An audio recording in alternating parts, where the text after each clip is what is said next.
Let's talk about something that we really need to talk about within this space, and that is cohesion among men. Cohesion among all men. If you've been listening to my videos, as you know, I'm not the kind of individual who will preach tribalism and all sorts of group this and that sort of thing unless it's out of necessity. The United States, however, is the epitome of tribalism and all this other kind of stuff in which individuals decide to link up, not just based on common interests, which is one thing, but based on superficial things such as religion, race, where you came from, which neighborhood you grew up in, etc.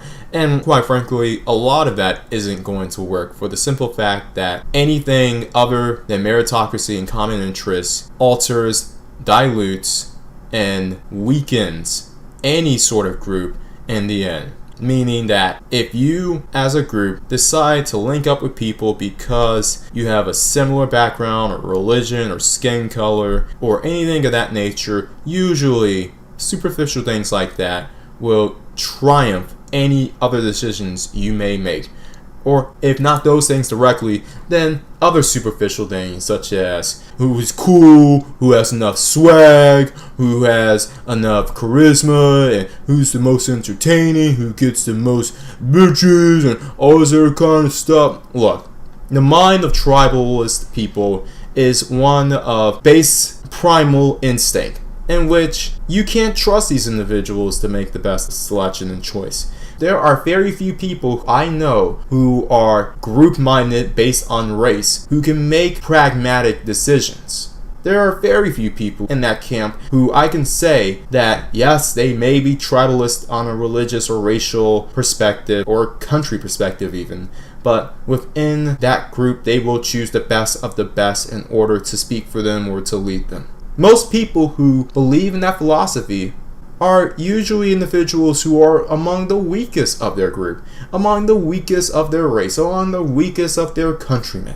And this leads me to my main point about what the manosphere needs to do, because I made a video recently on how not being prepared caused certain individuals to look bad. Now, not as bad as everyone's saying they're looking. I mean, come on, it wasn't like you had the guy who came on and talked about the IQ thing and someone who of a different race came on and agreed with him. It wasn't that bad. I mean, you just had people who were emotional, which in itself didn't look good, but it could have been a lot worse, especially considering the history that I've seen within the manosphere.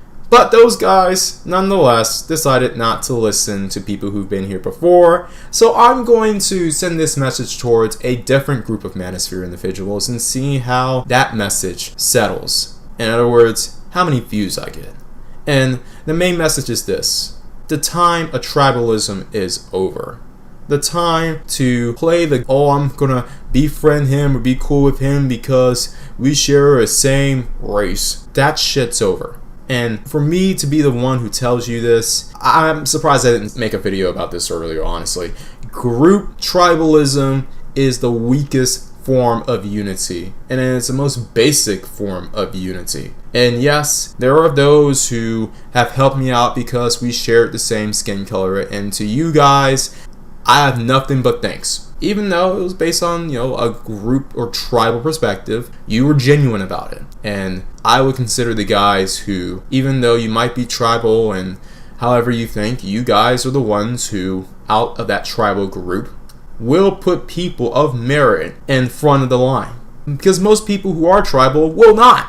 Quite frankly, a lot of this tribal stuff needs to end. I know it's not as bad as it once was in the manosphere, and a lot of the red pill groups have, I don't know, or maybe it's just the channels I'm watching, that a lot of them, I don't see a lot of that back talk. I don't see a lot of that passive aggressiveness. I don't see a lot of jabs being thrown subtly from one group to the other. And to that, I'm blaming that on beer flu. You know what? I can't even say this country has grown that progressive, particularly the manosphere. I mean, you got the same manosphere who, during the protests, a lot of them are criticizing it, and in some cases rightfully so. So I can't even say it was protests that have awakened the manosphere to be more progressive and less tribal on that front.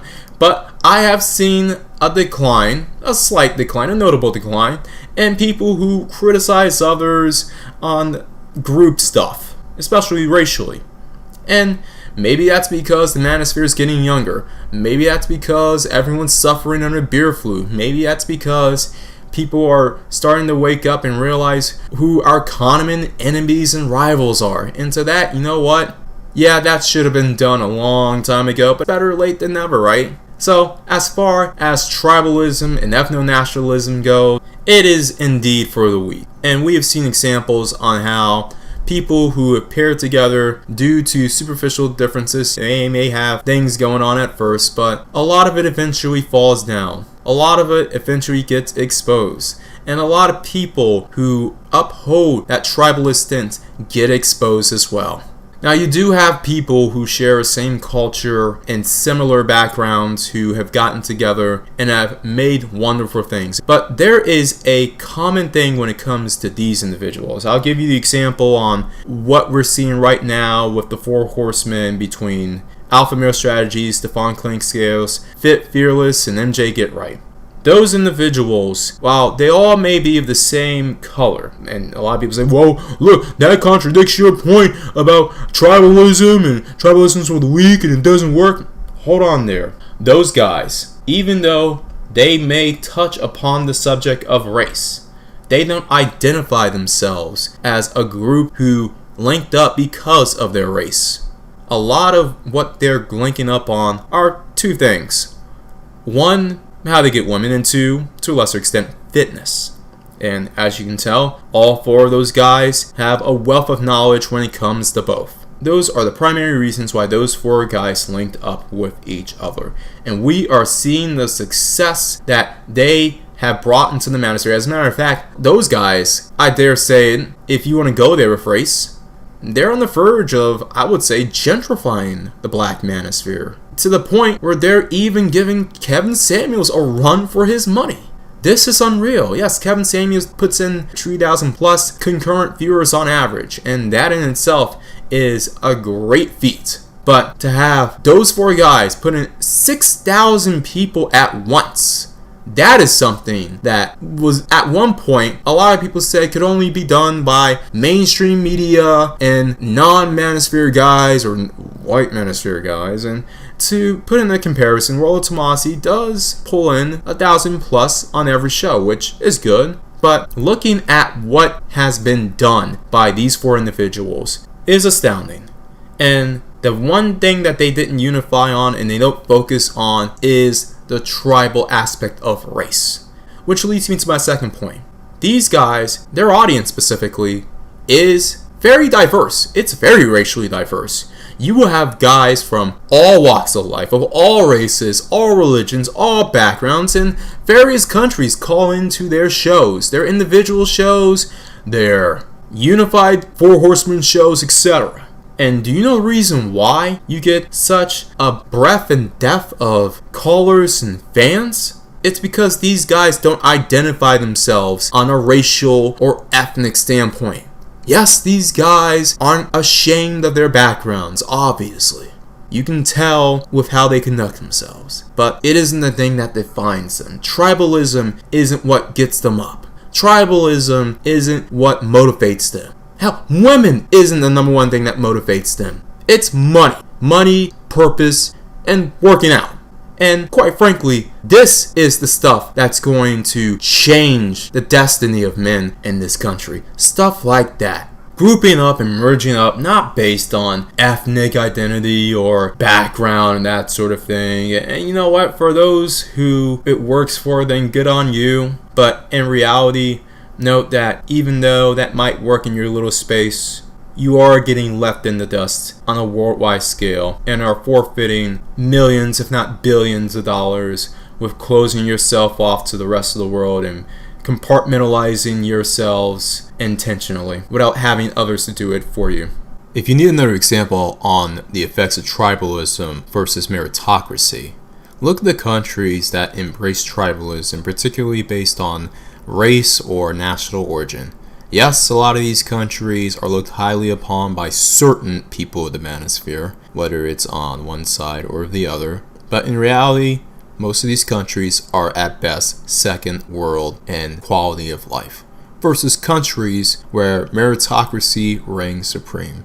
countries such as, say, New Zealand, Switzerland, Singapore, Germany, and dare I say Canada. These countries represent not only great first world nations, but have the highest quality of life out of all nations on earth for all individuals, regardless of race. And that is done primarily by putting tribal issues like race and religion, all this kind of stuff aside for national cohesion, prosperity, and stability. But with that being stated, that is what's going to lead the manosphere into the next phase of having a worldwide outreach, having an effect outside of the internet, and changing the trajectory of men and how we're treated, especially in the West. Everyone else out there, always bet on X.